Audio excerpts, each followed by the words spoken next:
Okay, so this video is just for the purposes of making sure that your score is finalised and to make sure that we put in the relevant rehearsal markings just to finish off the remainder of the score.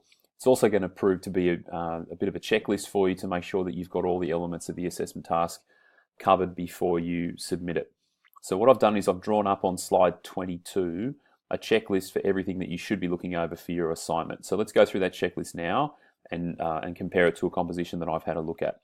So first of all, have you set the score up for piano, treble and bass clef and the electric bass? If you look over here, I've done that.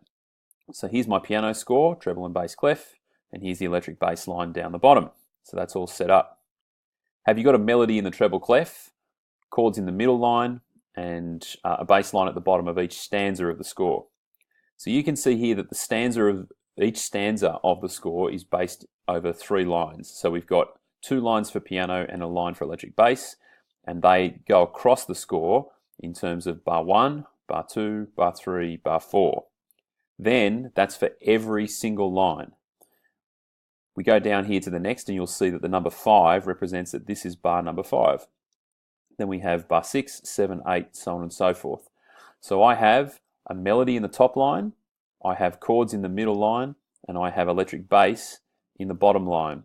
And I have that for every stanza. Okay? So make sure that you've done that.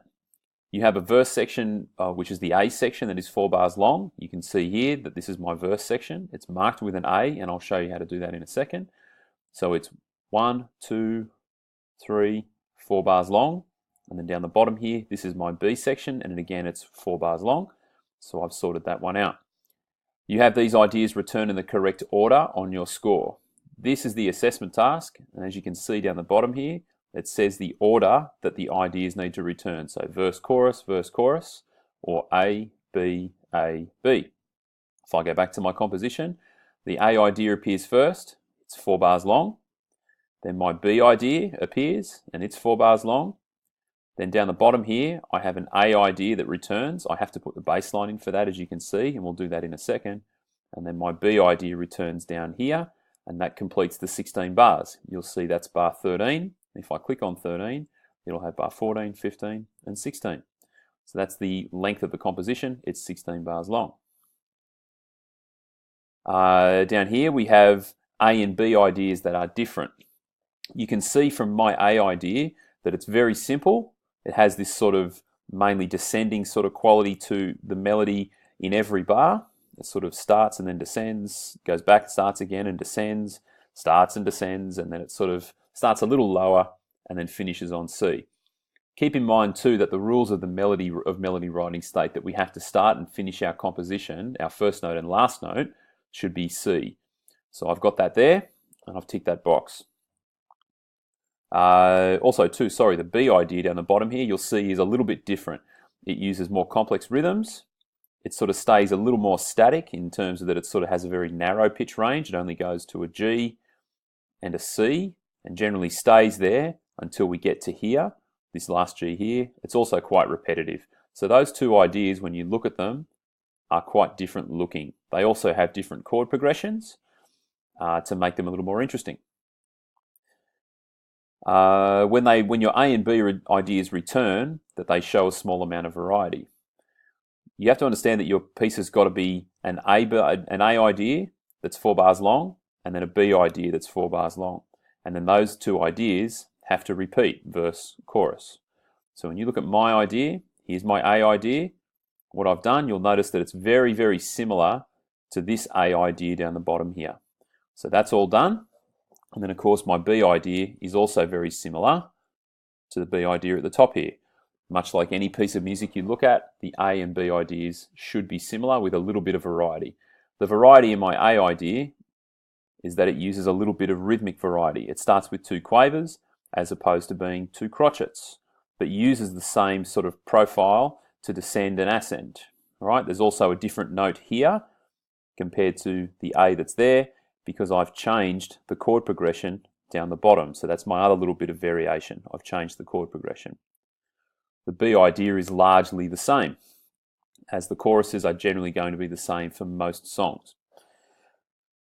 Back to the checklist. We've used the primary triads. So the primary triads in C, if we go to our presentation, we'll know that the primary triads, if you look on slide 9, are C, F, and G. And the notes for the triads are there. You have to make sure that in your composition you've used those chords. The one mistake people are making is that they're not putting the primary triads, as in writing them, in the bass clef. A lot of boys are doing this and thinking that they're putting in a C triad.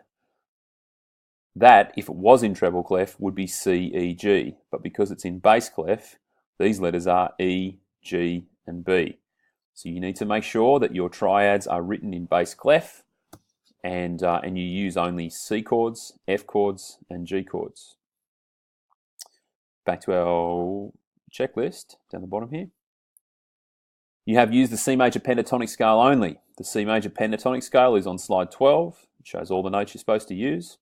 Make sure that your composition only includes those notes, no others. Make sure you use that, even when you change chords. Make sure that you use only the primary triads and the notes of the C major pentatonic.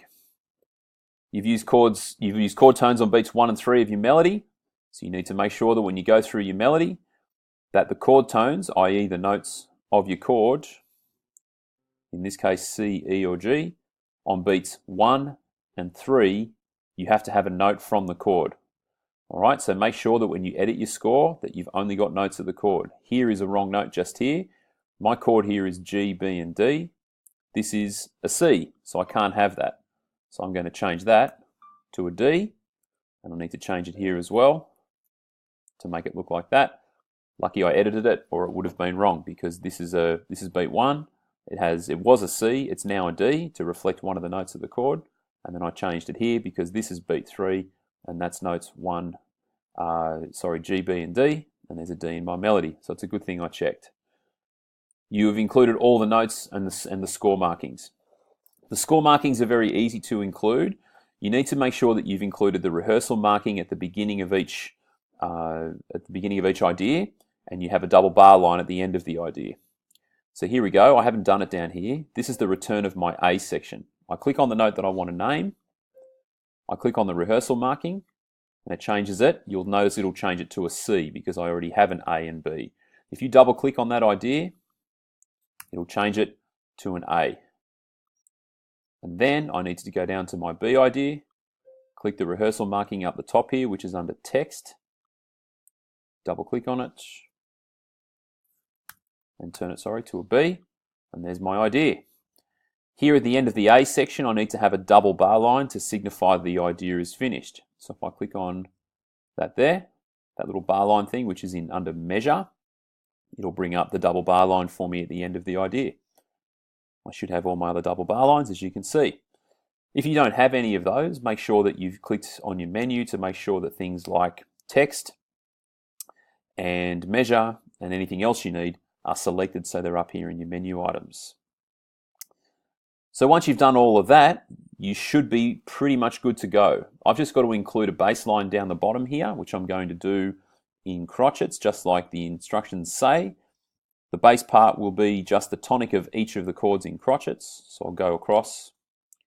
That's the tonic note of my chord. It's the bottom note of the chord. I'm going to click on crotchet, and I'm just going to type it in.